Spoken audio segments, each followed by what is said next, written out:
میں بڑی بیٹی تھی، حساس تھی، آنے والے حالات کی سنگینی کا اپنی پوشیدہ آنکھ سے نظارہ کر سکتی تھی۔ یوں کہنا چاہیے کہ کچھ لوگوں میں ایسی خداداد صلاحیت ہوتی ہے کہ وہ قبل ازیں نوشتہ دیوار پڑھ لیتے ہیں۔ ابو بیمار رہنے لگے تھے اور میں جلد تعلیم مکمل کر کے ان کا سہارا بننا چاہتی تھی تاکہ برا وقت آنے سے قبل گھر کے حالات سنبھل جائیں۔ انہوں نے مجھے بہت اعتماد دیا تھا، انہی کے کہنے پر میں نے یونیورسٹی میں داخلہ لے لیا، ورنہ ہمارے مالی حالات ایسے نہ تھے کہ میں یونیورسٹی میں داخلہ لیتی۔ یونیورسٹی ہمارے گھر سے کافی دور تھی۔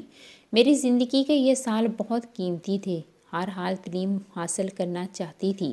15 دن کی چھٹیاں ہو گئیں تو میں نے سوچا کہ لائبریری سے کوئی کتاب ایشو کروا لوں تاکہ چھٹیوں میں پڑھ سکوں۔ لائبریری سے لوٹی تو اکثر جا چکی تھیں، بادل بنے ہوئے تھے، تھوڑی دیر میں برسات ہونے لگی۔ میں کافی دیر سے بس اسٹاپ پر کھڑی تھی، بارش تیز ہوتی جاتی تھی، میرا گاؤن بھیگ گیا تھا۔ دیر تک جب کوئی بس نہ آئی تو میں ادھر ادھر دیکھنے لگی جیسے کوئی مصیبت زدہ مدد کے لیے پکارتا ہے۔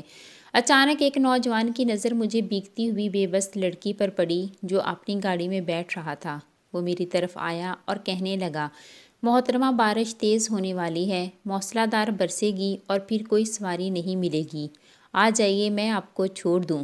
میں نے غور سے دیکھا، شکل جانی پہچانی لگی، وہ بھی گاؤن پہنے ہوئے تھا، یونیورسٹی کا طالب علم تھا مگر کسی دوسرے ڈپارٹمنٹ کا تھا۔ مجھے سوچتے دیکھ کر بولا، اعجاز میرا نام ہے، آپ کے ساتھ والے ڈپارٹمنٹ میں ہوں، ڈریے مت، آ جائیے۔ ہمارا دور ایسا نہ تھا کہ لڑکیاں بلا خوف لفٹ لے لیتیں، مگر اب مجبوری تھی۔ اس نے گاڑی کا دروازہ کھولا اور میں اس کے برابر والی نشست پر بیٹھ گئی، اپنے حلیے پر نظر ڈالی، بال بھیگے ہوئے اور گاؤن سے پانی بہہ رہا تھا، جوتے کیچڑ سے آلودہ تھے اور میں شرابور تھی۔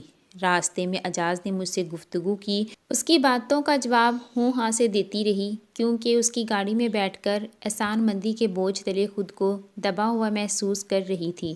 وہ تعلیم اور یونیورسٹی سے متعلق باتیں کرتا رہا مگر میں تمام وقت ایسی چپ رہی جیسے سانپ سونگھ گیا ہو۔ گھر آ گیا تو جان میں جان آ گئی، گاڑی سے باہر پاؤں رکھا تو واقعی چھابوں میں می برس رہا تھا۔ میں اگر آج اس کی پیشکش قبول نہ کرتی تو اس صلا بلا میں بہہ جاتی۔ گھر کے سامنے اس نے مجھے اتارا، صدقے دل سے اس کی مہربانی کا شکریہ ادا کیا مگر جھوٹے منہ بھی اس کو اپنے گھر کے اندر آنے کے لیے نہیں کہا۔ خوفزدہ تھی کہ مجھ کو اس کے ساتھ دیکھ کر گھر والے نہیں تو پڑوسی افسانہ تراش لیتے۔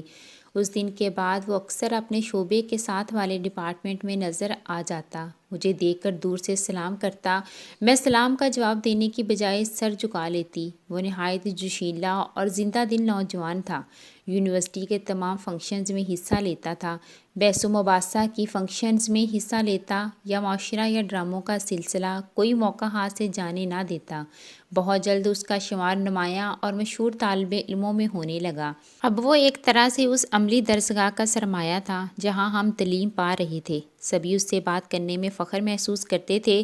ایک دن مجھ کو بس اسٹاپ پر کھڑے دیکھا تو میری طرف آ گیا، کہنے لگا، اس دن تو بارش کی مجبوری کے باعث میری پیشکش قبول کر لی تھی، آج دھوپ تیز ہے، اتنی دھوپ میں چلو گی تو رنگ سیاہ ہو جائے گا، آج دھوپ کی وجہ سے میری پیشکش قبول کر لو۔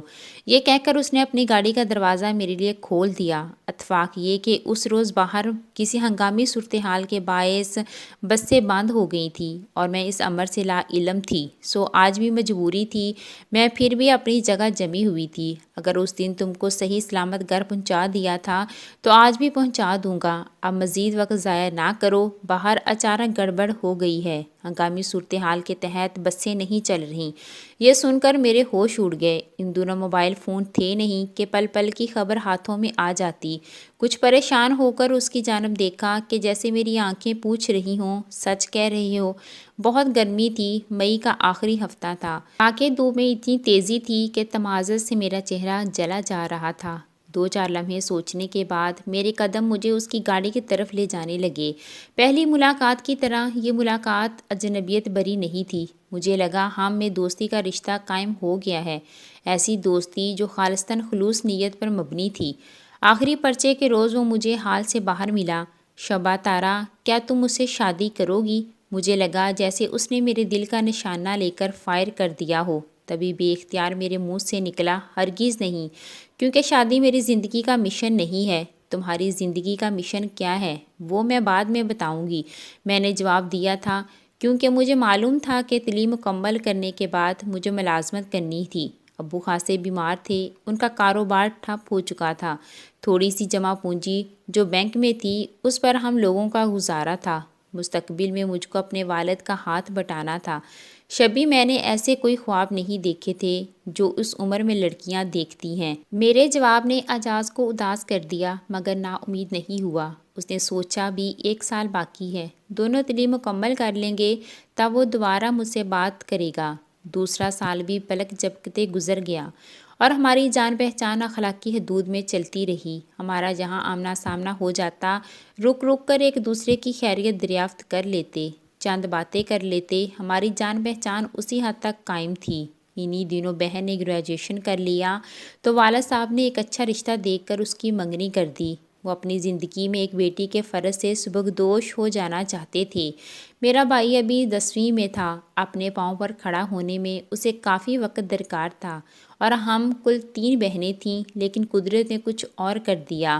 والد صاحب جان کی بازی ہار گئے اور فرائض جو انہوں نے ادا کرنے تھے وہ درے کے درے رہ گئے۔ سالانہ امتحان سر پر تھا اور ابو کی وفات نے کمر توڑ دی تھی۔ ان دنوں میری حالت بری تھی، غم اور فکر نے مجھے خوف زدہ کر دیا تھا۔ اعتماد اتنا کمزور ہو گیا کہ کسی سے بات کرتے ہوئے بھی گھبرانے لگی تھی۔ اعجاز نے میری کیفیت کو بانپ لیا، وہ روز مجھے دلاسا دینے لگا۔ اس کی باتوں میں جادو تھا کہ میں مایوسی اور ناامیدی کے اندھیرے سے نکل آئی، اپنے بکھرے ہوئے خیالات کو سمیٹا اور پڑھائی پر توجہ دی۔ ماسٹرز کر لیا۔ جس روز آخری پرچہ تھا، اعجاز نے مجھے دوبارہ ملا۔ اس نے وہی سوال دہرایا، اب تو ہم نے امتحان دے دیا ہے، مجھ سے شادی کے بارے میں کیا ارادہ ہے؟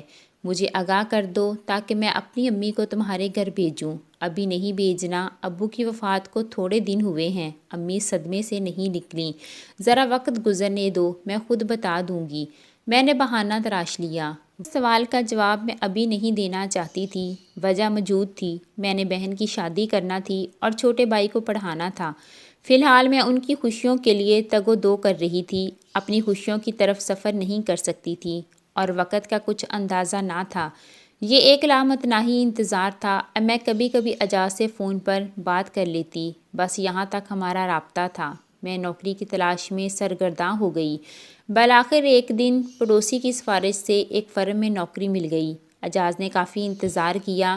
جب اس کو اپنے سوال کا کوئی خاطر خواہ جواب نہ ملا تو وہ تعلیم کے لیے بیرون ملک چلا گیا۔ وہاں سے بھی اس نے مجھ سے رابطہ رکھا، ہر بار کہتا کہ میرا سوال بلانا نہیں، تمہیں مجھ کو کبھی نہ کبھی ہاں میں جواب دینا ہی ہوگا، تب تک میں بھی اپنی تعلیم مکمل کر کے واپس آ جاؤں گا۔ میں ادھر دن رات رزق کی خاطر محنت اور مشقت میں لگی تھی۔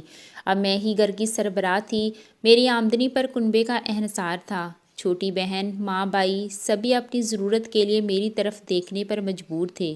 ایک روز ڈاکٹر صاحب نے بتایا کہ ہسپتال میں اعجاز نامی ایک مریض آیا ہے، اسے کینسر ہے جو آخری سٹیج پر ہے، وہ تھوڑے دنوں کا مہمان ہے اور بچنے کی کوئی امید نہیں ہے۔ یہ نام سن کر مجھے اعجاز کی یاد آ گئی، مگر اس کی یاد احسن نہ تھی، کیونکہ ہمارے راستے اب الگ الگ تھے۔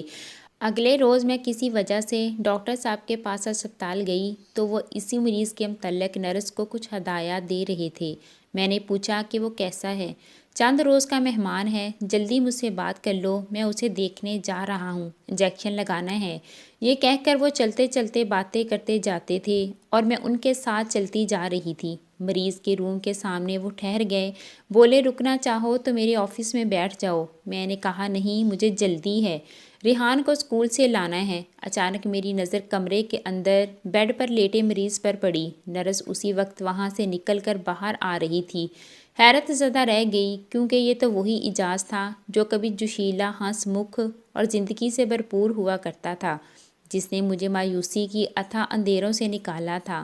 میں نے اس سے باتیں کی، وہ بہت غم زدہ تھا۔ پوچھا، تم نے میرے سوال کا جواب نہیں دیا، کیا کسی خوش نصیب کو ہاں میں جواب دے دیا ہے؟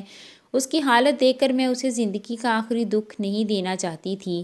تبھی کہا، میں نے کبھی کسی کو آج تک ہاں میں جواب نہیں دیا۔ میں شادی نہیں کر سکتی کیونکہ میرے مالی حالات اس بات کی اجازت نہیں دیتے۔ مجھ کو بیوہ ماں، چھوٹی بہن اور بھائی کی کفالت کرنا تھی۔ یہ جواب سن کر تھوڑی دیر کے لیے اعجاز کے لبوں پر مسکراہٹ آئی، کہنے لگا، میں زندہ رہنا چاہتا ہوں مگر اب زندہ رہنے کے لیے کوئی امید باقی نہیں رہی ہے۔ میں نے اس کا ہاتھ اپنے ہاتھ میں لے کر دلاسا دیا کہ امید مت چھوڑو، اللہ نے چاہا تو تم جلد ٹھیک ہو جاؤ گے، پھر سب کچھ ٹھیک ہو جائے گا۔ کبھی جس نے مجھے جینے کی امید دلائی تھی، آج میں اسے جینے کی امید دلا رہی تھی۔ یہ ساری باتیں میں نے ڈاکٹر صاحب کے سامنے کیں اور میرے جیون ساتھی بہت صبر و تحمل اور خاموشی سے یہ سب سنتے رہے۔ گھر آ کر میں نے ہر بات ان کو آگاہ کر دیا، لہٰذا انہوں نے بھی اپنے مریض پر یہ ظاہر نہ کیا کہ میں ہی ان کی بیوی ہوں۔ ان کو اپنا یہ مریض عزیز تھا، اس کی دل آزاری انہیں منظور نہ تھی۔ اس کا مرض آخری حدوں کو چھو رہا تھا اور وہ زندگی کی بازی ہار چکا تھا۔ جس روز اس کی وفات ہوئی میں پھوٹ پھوٹ کر روئی تھی۔ بے شک وہ میرا محبوب نہ تھا مگر ایک اچھا دوست تو تھا۔